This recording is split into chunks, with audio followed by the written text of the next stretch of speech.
Booktok, like those two Richard Laymon novels? I know you're laughing at this very random title and you say, what the hell would they like this? All those Zoomers will be blown away by how extreme and trigger warningly those two books are. However, I really thought about it. I really thought about it hard.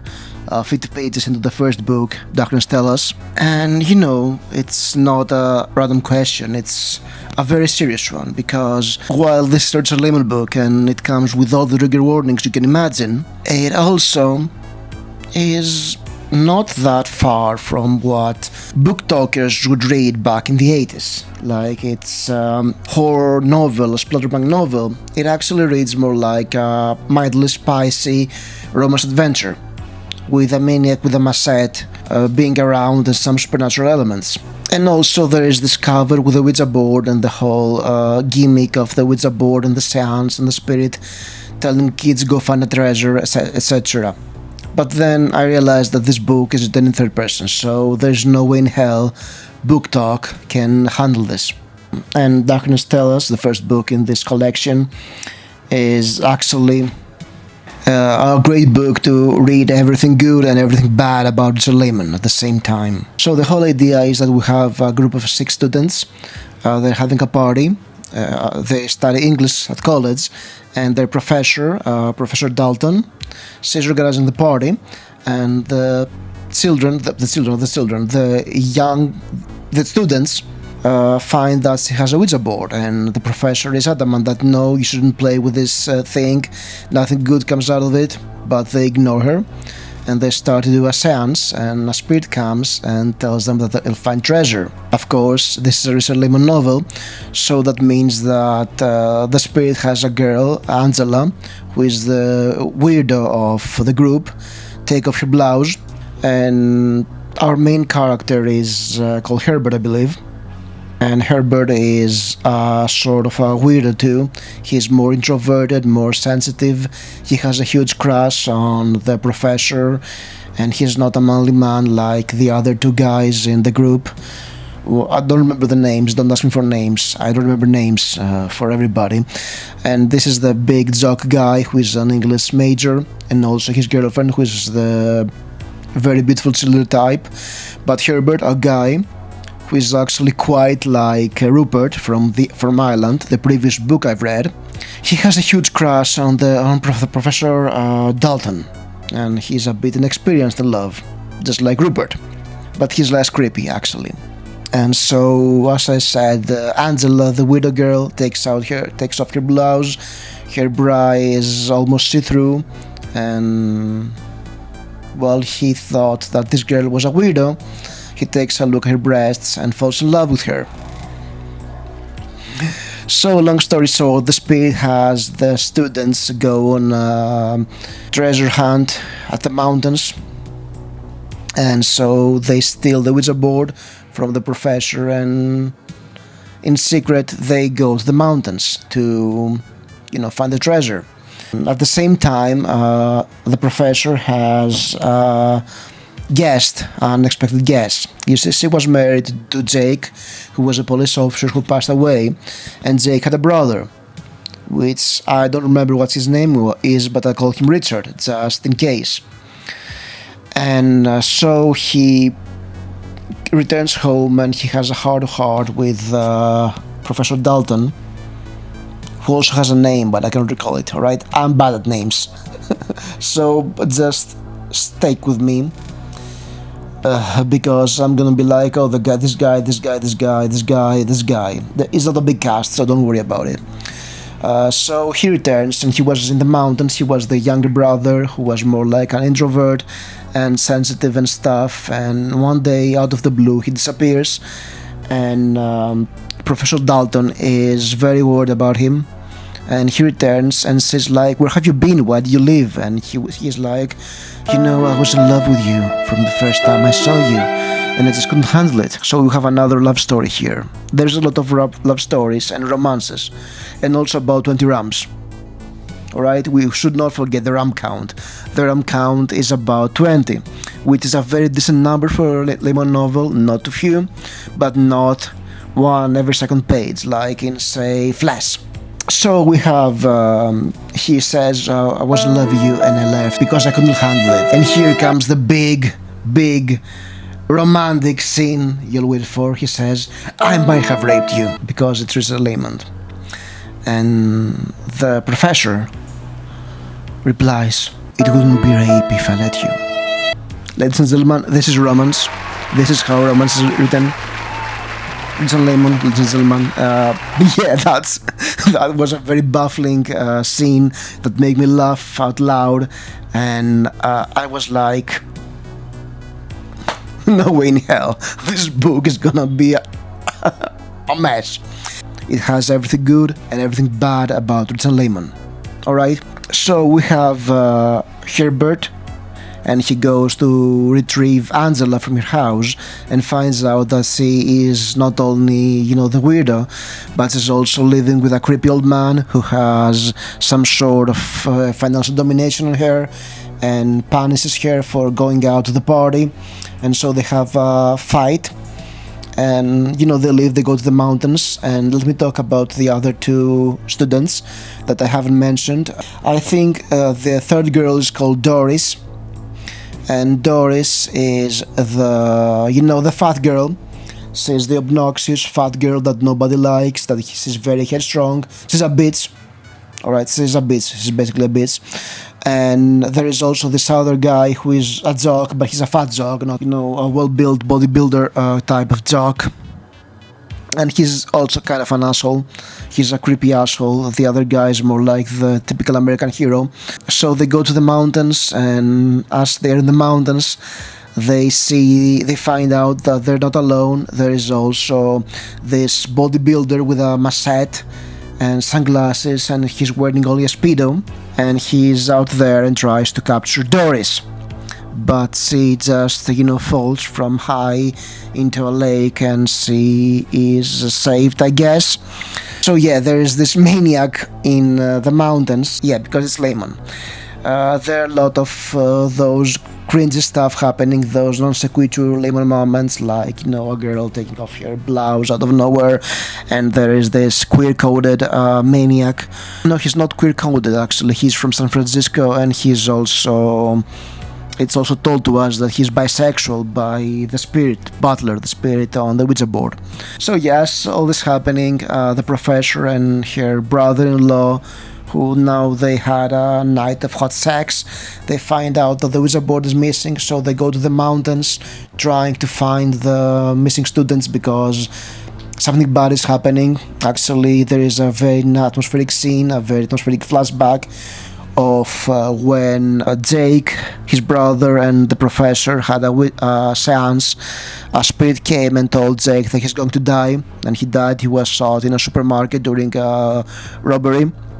But yeah, there's a lot of those non sequitur moments in Richard Laymon, and I don't try to understand why this is happening, because we don't talk about this too often, but Richard Laymon was not just some perverted guy who was writing horror books for perverts. Well, not only that, his world building is, in a way, it's how conservatives see the world. Like, there are good guys and bad guys, and there are maniacs out there who want to kill the men and rape and kill the women. Maybe they're deviants, or, they're homeless, they're freaks. In this case, they're queer. And of course, the men are manly men. Even, the nerdy guy like Herbert, he actually has this manly attitude. And the other two guys, yes, they're assholes, but they're manly men. And the women, they are there to be objectified by the men. They're there to look beautiful, or they're fat and ugly, and they're hated for that. There's always this fat chick. They may have character. They may have some personality. They're not just there to be ogled by men, but they are ogled by men, because that's their role. And of course, there is always this element of romance, and maybe a couple or two, so we get into some monogamous happy endings at some points. And there is also this element of cops are good. Having a gun is the difference between you getting raped and murdered, or surviving and killing the bad guy. And yeah, that's it. That's Richard Laymon's world, and not talking about politics because I want to say, oh, he's bad because of his politics, or he's good because of that. But this is an element we see in conservative horror authors. I've noticed this when I was reading some Dean Koontz novels while I was not making videos, and there is this pattern of, wholesome good guys and devious, purely evil maniacs. But I kind of prefer Laymon. He is like the S-Lord Dean Koontz. There is this sense of depravity here, this sense of everything goes, but at its core, his world building is very random and very good or evil. His characters are not that awesome and clean though. They have a perverted side. But Richard Laymon is not that lazy. He's not that bad of an author. I mean, he has a very stripped down and simple writing style, but it's there because it works, because he knows he's writing perverted novels for 13-year-olds. He is the V.C. Andrews for boys. So he has to have this simpler style, and both the books are written in 1991. So it's at the end of the whole horror nasty era. As we go along and we have those adventures, some very good scenes with real tension and action and personalities clashing and twists and turns, things start to come together, and all those random elements and things revealed, like Angela's life story, they start to tie together. Some things that are like, maybe this is what's happening, that are set up, and you think, oh, maybe this is happening because of that, but no, they tie together. Most of the things tie together, except for the maniac with the machete. Yes, there is an explanation why all those things are happening, and even some things that don't make sense are actually explained, and this is making them worse. And I mean, such things like, the blouse scene early on. Actually, I do believe that great authors speak about actual problems before their time. And there is a great part that I read.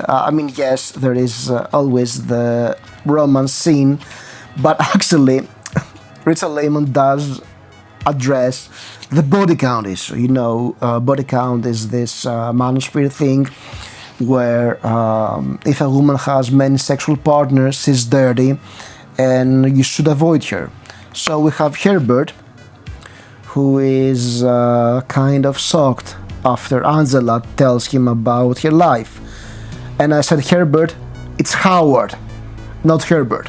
And basically, Angela was abused by a lot of people in her life. She had an awful life. It's almost, a melodrama kind of story. No, they're two different things entirely. That's Howard thinking, not Herbert, Howard. No, they're two different things entirely. She's clean.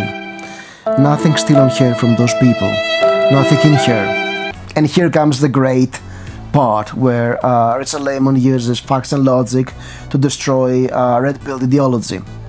You go to restaurants, you're always eating off dishes other people have used. You don't even think about it, just as long as they've been washed good. Doesn't matter how many people have used them.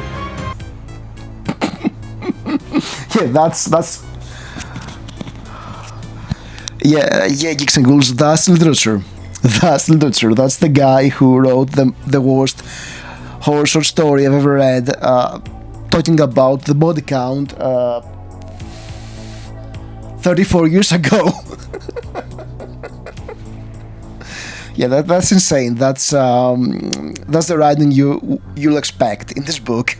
So that was a fun novel, not that great of course, but you can see the problems. There is a lot of recycling of elements.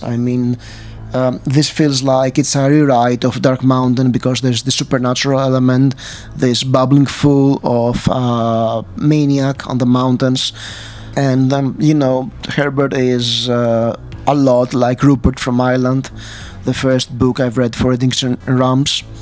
And yes, there is this heavy not heavy exactly, it's not heavy, it's middle-of-the-road romance, adventure and horror mixed together, which makes it a bit of a strange experience.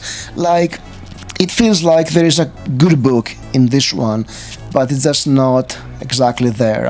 I would rather things were randomly happening and not make sense than how they're tied together. They're sort of naive and forced, and they rely on, some half logic.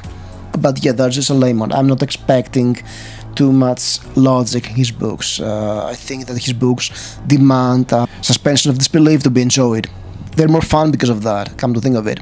So yeah, Darkness tells us it has a catchy idea. It's a reason why a lot of people are picking this book for this reading event, because there's this wizard board on the cover and this premise that is interesting, but at the same time there's a lot of recycling of events and explanations and characters and plot points that it's a bad thing about Laymon. It's enjoyable though. I think Booktok might have liked a modern version of it with more spice and maybe less dice. However, they would not love the second book, One Rainy Night. Booktok would hate this book. I have to start with a trigger warning. Yes, I know it's a Laymon novel. This book taught me slurs about African Americans I didn't know. There is an N-word in the first page. No, actually I'm hyperbolic, it's on page 3. Right, I mean it's like... This is page 1. And it's somewhere here. But it's not that bad. It's actually, a police officer who visits a crime scene and uses this word as a way to explain how people are racists. Maybe he is kind of racist deep down because there was a hate crime in a small, very white town. So we have this student who is of African descent, but he's not like those African Americans. He's actually from Haiti, who was popular in school, and he was murdered and burned. It was a hate crime, and he is actually confused about why this happened. And then rain starts to fall. But it's not ordinary rain, it's black rain. And everybody that's under this black rain gets this urge to kill people. So the rest of the novel, it's an adventure. It's one of those small town apocalypse stories where people go crazy and murder each other. And it was a damn fun read. I enjoyed it, most of it, because it was very well done. The whole idea of rain falling on people and making them go crazy, it's actually interesting. But yeah, it's actually another riff on novels like The Fog by James Herbert. It's not that good, of course, and it's not as insane James Herbert or any other of the people who wrote books like that. I mean, we have guys like Guyan Smith or Sean Hudson, and this book is almost tasteful compared to them. And if you don't believe me, I've read a book from Guyan Smith last year, and it actually had a woman who was a very prissy, very conservative woman get excited because giant bugs entered her body cavities. This book is almost tame. So it follows the adventure of certain people who try to survive this rainy night. We have Trev, who is a sheriff, and he's in love with Maureen, who is an author that returns to their town to take care of the pizza parlor her family has, and sees that tall Irish redhead, and he's actually thinking of going out and asking her for a date. But while he's doing that, two women come into the station and they tell him that they know about the murder of this boy. It's a mother and daughter. The daughter was dating the guy, and she believes that her ex and his friends murdered him because he was jealous. Yeah, the mother is very unlikable, and as they do that, rain starts to fall and people start to go crazy. The daughter was supposed to babysit a girl, but because he has to go to the police station, another girl is called, so she has to take care of the girl, and her parents go on a restaurant to have an interview, and this interview is because the guy who is a painter, he's also a military veteran and a karate expert, and while he's a bit of a hippie and peaceful, he has to be the manly man of the story and, try to survive the onslaught in the restaurant. We also have Maureen, who goes to deliver a pizza to the murderer's house. So rain starts to fall and things are going insane. We have blood and gore and fights. It's not too gory, it's not insanely gory like all those British nasties from the 70s and 80s. Kind of tame when it comes to sex, actually. It's not too explicit. Of course, there is rape. It's a Laymon book. And yes, there is murders and stuff happening, and there are also some great scenes here and there. There is an awesome scene where a character is going into and out of the influence of the rain, and how the flip-flop is quite interesting. It's good character work. There is a lot of tension throughout the book because there is some randomness happening. And speaking of politics, I've read a Goodreads review of this book that says that the rain is kind of an allegory for a race riot because people become black as they go insane, and this actually makes it a very noxious idea, and I don't like it. It's like, it's alright, somebody was murdered, let's destroy this small town. You get the idea, this guy is from Haiti, so you get an idea of what's happening. It's revealed somewhere towards the middle of the book what's really happening and what they suspect. Trev is actually trying to find Maureen, and Maureen sees not in a great company, and she has to survive the night too. And we have the restaurant, and we have this other girl and the small daughter who does not speak like a normal child, come to think of it, try to also survive the night in the house where things are happening. It's actually a fun read. I did enjoy it. It's one of those Laymon books I would suggest reading. Darkness Tellers, not that much, but One Rainy Night, it's one of the better Richard Laymon novels. It's not as, tropey like his other books. He's not recycling plot points from other books. Yes, Flesh was kind of like that, come to think of it, but not exactly. I think that the way the rain works is interesting because even though people are under the influence of the rain, they retain some sort of semblance. You go into their heads sometimes where they are influenced by the rain and how they think and what they do, so that creates some interesting stakes. So I thoroughly enjoyed it. Now, for week 4, I'm not reading a Richard Laymon book. I was planning to, but I think that 3 is good. 3 is a good number, and I actually want to mood read something different. I don't think that Richard Laymon is bingeable. He's a fun author to read here and there, but it's kind of hard to binge his books because they're good trash, but they're still trash.